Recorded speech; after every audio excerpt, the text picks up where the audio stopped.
The 20th Century, the Age and its Art. Part 1, Technology and the Artist's Eye.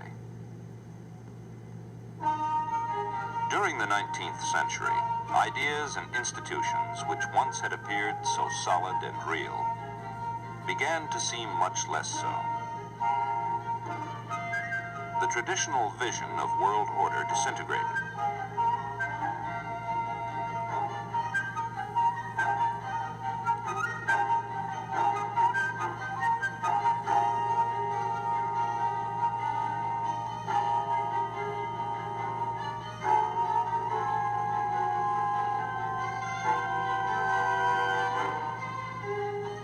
The Industrial Revolution played havoc with the old divisions of social order. Large masses of people crowded together in urban centers. Isolated within crowds, these individuals began to weave the fabric of modern civilization. Some artists reflected the new sensibility by dissolving their forms into fragments of vibrating dots. There were many new ways of seeing things. Objects were broken and displaced into multiple perspectives, as if we could see the objects from all sides.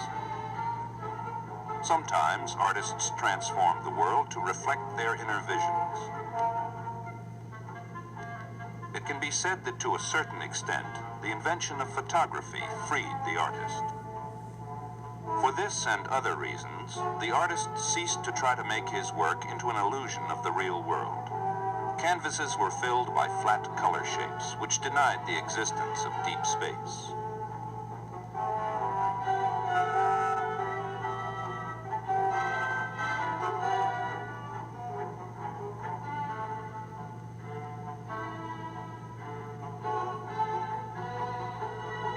For many, doubt became a basic way of perceiving. Only those things that could be known or felt personally were considered real. The world had once been considered closed and orderly. Artists had expressed this worldview in their work. By the end of the 19th century, order was no longer perceived to be at the basis of existence. Life appeared to be a matter of chance happenings. Artists sought to communicate their experience of the accidental character of modern life. Here, the edge of the canvas cuts across figures. Life cannot be caught and framed in nice, neat, and complete segments. Early in the 20th century, jazz became an important form of musical expression. Improvisation is an integral part of jazz, which at its best has a wonderful sense of spontaneity. Jazz is a musical form in which the uniqueness of the individual players is essential to the whole created by the group. It is also a form that has no predetermined end.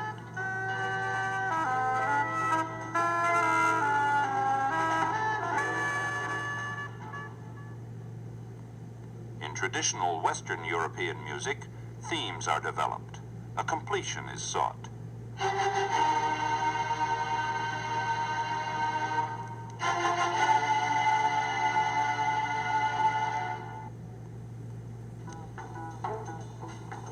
In jazz, the whole is opened and unresolved. By the turn of the century, anxiety and despair often accompany the loss of faith in stability and order. Values changed rapidly. Nothing was certain.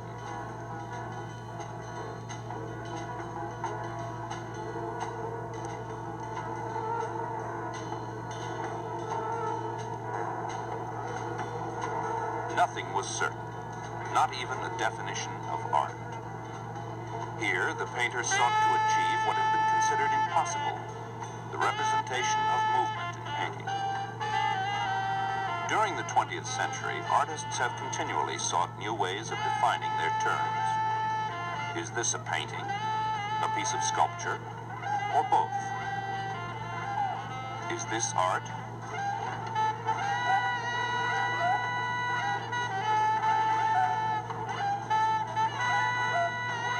We are no longer certain about the limits of art. Change has been one of the fundamental ingredients of culture during the 20th century. people have continually had to adjust to new technologies, new customs, new beliefs. People have had to redefine who and what they are. The old ways of doing and seeing things came to seem useless. The Cubists reacted against the traditional use of perspective. They felt that the creation of the illusion of three-dimensional space on a flat surface was false. Painting was to be about painting. The artists sought to find ways in which to represent volume on the flat surface by purely visual means. They no longer employed shadows or vanishing lines to communicate depth. They felt instead that overlapping shapes and differences in color tone were the most honest means of conveying an image of space.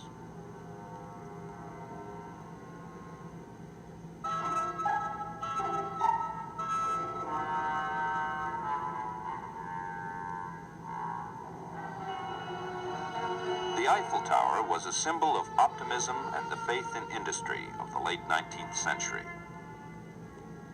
To many, the George Washington Suspension Bridge is a symbol of our civilization. Yet, as it stands, the bridge is unfinished. Here is a sketch of the original design worked out by engineers and architects. The heavily encased towers were very much in vogue at the time. As the 635-foot steel skeletons of the towers rose from the shores of the river, something unprecedented happened. The public cried out against covering up the structural elements. These very elements expressed the purpose or function of the bridge, although the engineers had no intention of making them beautiful or artistic. They were seen as such. The form and dynamics of the bridge give visual symbolism to an element of modern experience. The meaning of the machine might be understood as the crux of 20th century culture, when man learned to harness great amounts of energy to be used for his own ends. He began to create what many historians and thinkers call the mechanized world. The machines and attitudes that make up this world affect all of us. Our artists respond openly to much of modern experience. The forms reflect the clean geometric shapes of modern machinery. The artist takes pleasure in these forms. His handling of them expresses a basic optimism. A machine is an object with a clearly defined purpose. It is the product of man's attempt to solve specific problems reasonably and with the greatest efficiency. The 20th century has been a time when men have found that they can no longer believe in absolutes of good and evil. During the Renaissance, men assumed that there were such standards. What was good for one man was good for all. The Industrial Revolution brought about a climate in which much less could be assumed to be certain. One's life appeared to take on a much more haphazard structure. Individuals came in contact with many more people, and these people had different points of view. It was no longer easy to generalize about experience. It was often difficult to be certain of anything. The material world became more meaningful than the spiritual one. But man could solve some problems with his machines. He could even make life easier. Science and technology became something to believe in. The short-lived futurist movement in Italy exemplified this.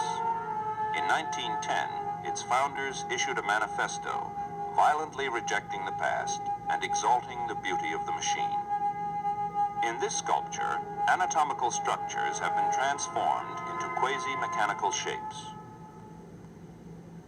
The mechanized mass killing of World War I made people rethink the possibilities for the machine.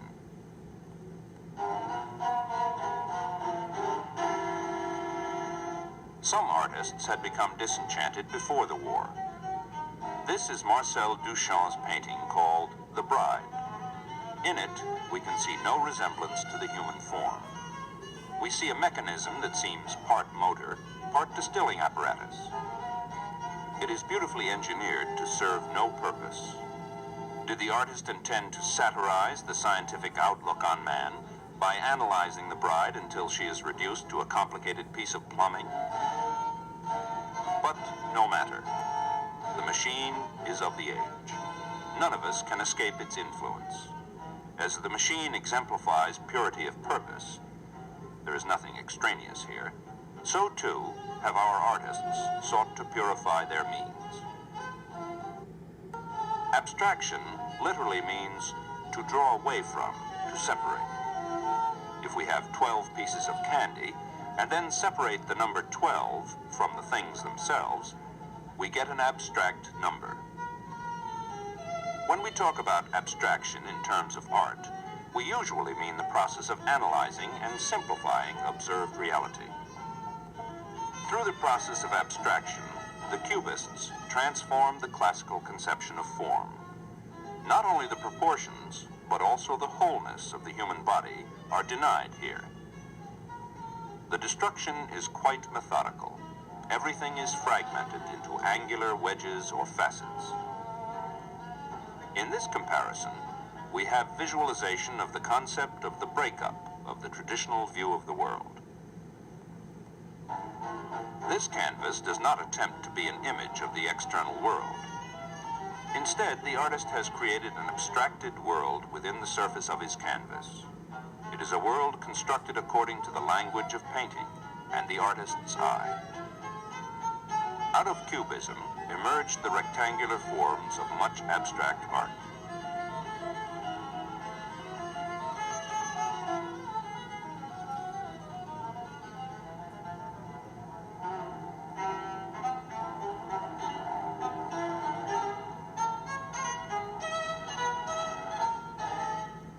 Like a mathematician, the artist assembled forms into neat and orderly structures. There is an impersonal and objective flawlessness.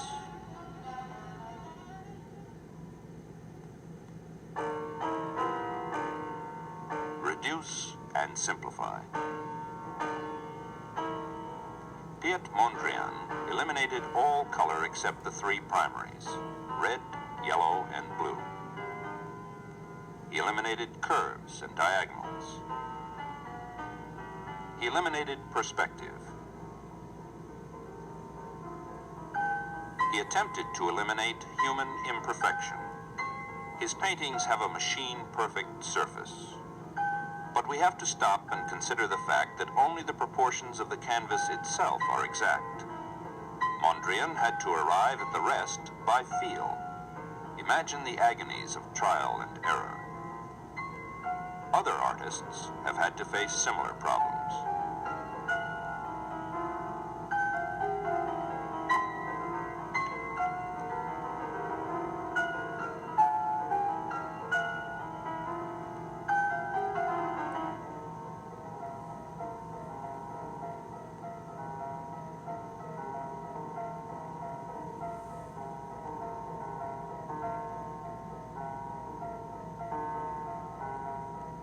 The simplicity and purity these artists have sought surround us.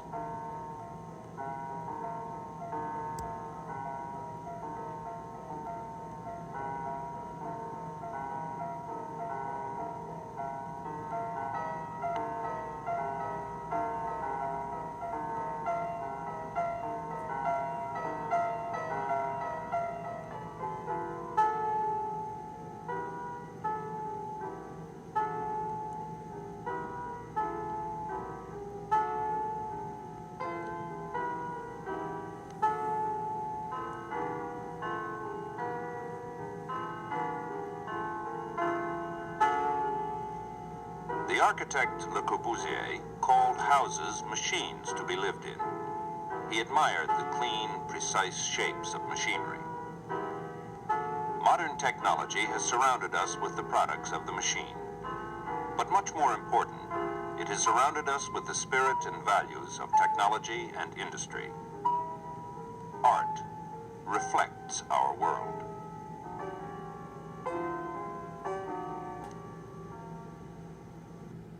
The 20th century, the age and its art. Part Part 2, Expressionism and the Modern Self. In the 20th century, mechanization has given form to much of man's experience.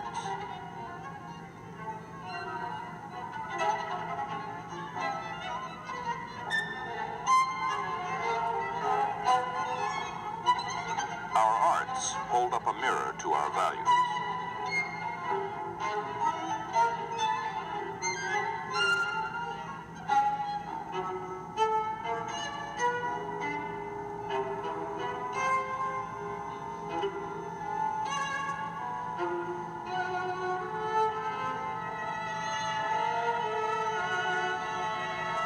The machine has replaced the human being and his natural world as the motif and theme of much art. Technology's success in solving many problems has led civilization to its doorstep. Modern man has committed himself to machines. He demands more and more from them. In turn, machines and machine thinking dominate our lives. Technocrats can only assimilate material that can be understood, analyzed, and pigeonholed. The unique, irrational, and unexpected don't have much place in this world. During the 20th century, science has defined man in terms of chemicals, electrical impulses, and predictable patterns of behavior. In short, a very complicated machine.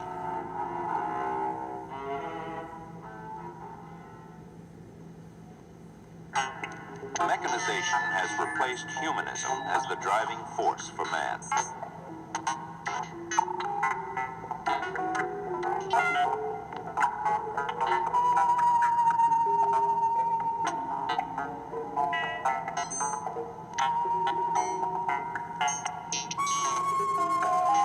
The electronic music you hear was composed by a composer using complex electronic devices without the use of any musical instruments. As is true of many modern artists, the composer is mainly interested in the manipulation of his materials. In a mass production system, it is the process of production itself which becomes the center of interest, rather than the product.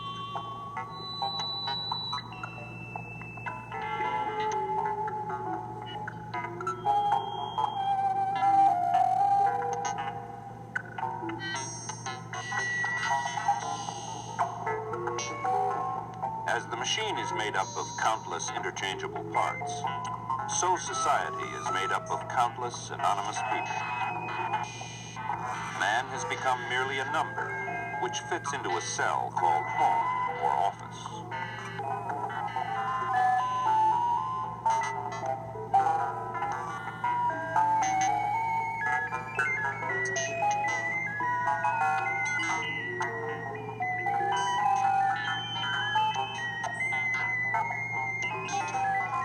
These cells have little individuality. They appear to be disdainful of the human condition.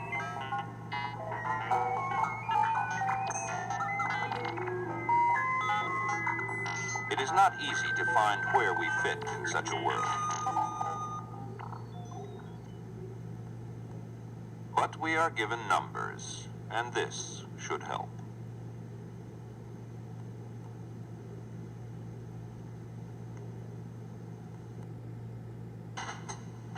The effect of such a mechanistic world upon individuals is the subject of much of modern art. One trend of modern art is labeled Expressionism. The Expressionists were concerned with the inner feelings and emotions of individuals, their tensions and anxieties. The paintings can be seen as images or symbols of man's reaction against an impersonal and anti-human world. By using violent colors, the artist creates a deeply emotional experience.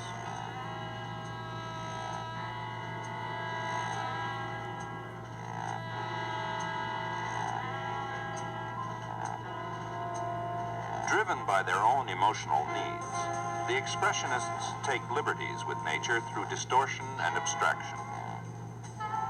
In this portrait, the splintered contours suggest the tense restlessness of the sitter. They also give us the feeling that we see him caught in a moment of changing thought. Stimulation of primitive urges which live deep within us. This is the object of expressionism. The forms make us conscious of our feelings. Spontaneity and unmachine-like techniques make us conscious of the fact that we are human beings. The human form is not always needed to express the depth of our inner disquiet. Painting itself, the lines and colors that make up the language of the artist, speak directly to us. Action painting is an extreme phase of expressionism. The paint is the subject. The act of painting itself here becomes part of the artist's message. The artist incorporates chance happenings into his composition. He looks at splattered paint and decides whether to keep it or not. In an age of technical perfection, when human imperfection is looked upon with contempt, this painting cries out against the oppression of the machines. Much of modern art is a reaffirmation of the irrational, the unique, and the mystery of creativity and life itself.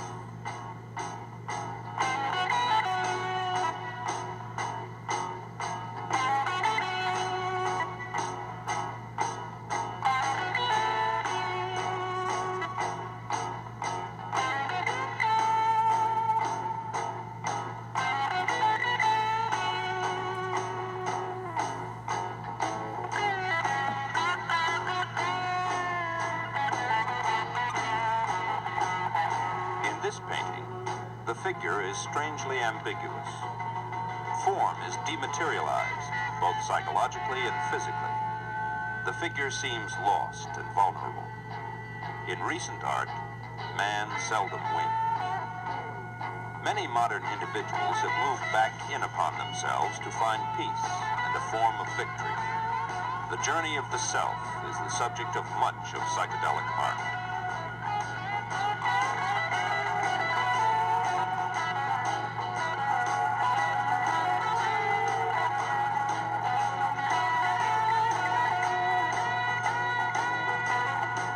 Release and peace sometimes come.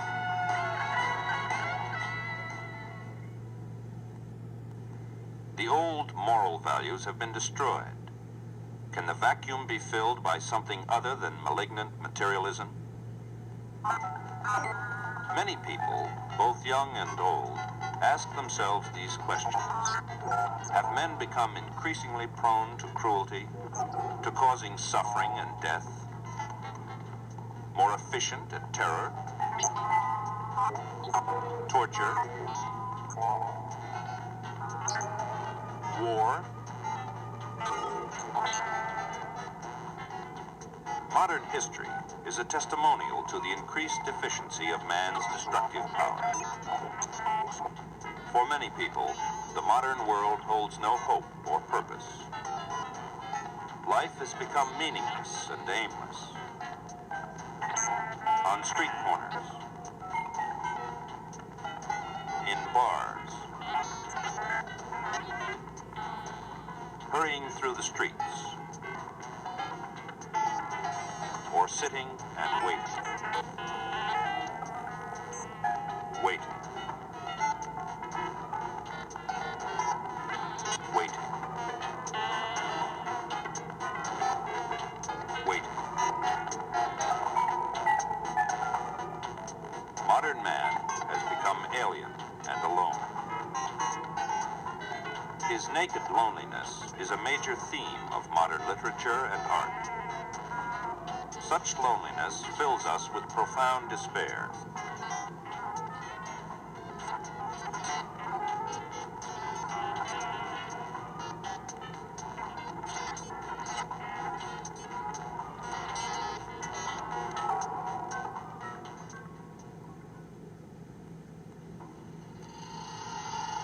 With the loss of man as the measure of all things, the world has, for many, become an empty place. One key word in modern literature and philosophy is nothing. T.S. Eliot wrote, We are the hollow men. We are the stuffed men. Leaning together, headpiece filled with straw, alas. Our dried voices, when we whisper together, are quiet and meaningless as wind in a dry grass. Shape without form, shade without color, paralyzed force, gesture without motion. This is the way the world ends. This is the way the world ends. Not with a bang, but a whimper.